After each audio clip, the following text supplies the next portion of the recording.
There were a lot of minor but important developments in the race for the Democratic and Republican nominees for the White House Saturday. In Wyoming, Bernie Sanders won the primary there, while on the GOP side, Colorado does things a little differently with numerous caucuses and a state convention. Ted Cruz won there, gaining a total in the end of 34 delegates in the state, it's estimated. But these victories could be considered blows to what have been the presumed frontrunners, Hillary Clinton and Donald Trump, after they both lost Wisconsin earlier this week. Joining me now is News4JAX political analyst Jennifer Carroll. Jennifer, this is getting complex and possibly contentious on both sides. It is. Let's start with the Republican. Ted Cruz picks up some more delegates in a kind of a unique system in Colorado this weekend. He wins in Wisconsin earlier this week, but now they're going northeast in a week and a half in New York and then some other northeastern states. Where do you see this going on the GOP side? More than likely, the more that Ted Cruz picks up delegates like this, that we're going to be in a contested convention.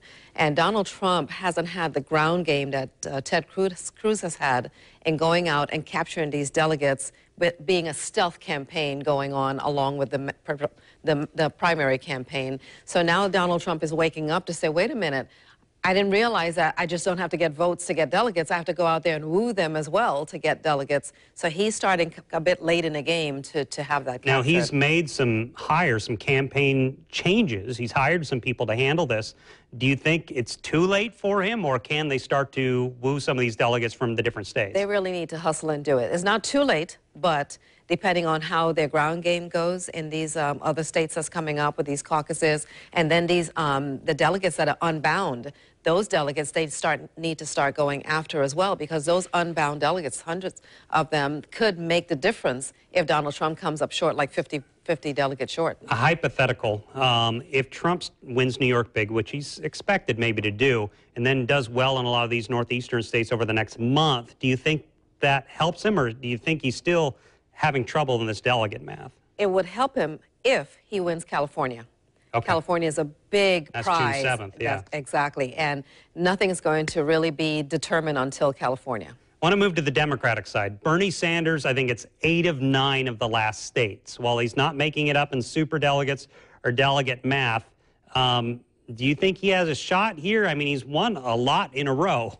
He has, but now it's going to be a little bit more difficult for him. He's not going to be able, he should not be able to pull off New York. If he does, that's going to be a major upset for Hillary Clinton, because she was a former senator there and has done a lot of things that the people say in supporting them when she was senator and as a first lady. So if he gets New York, she has a lot of soul searching to do to see how her chances are moving forward.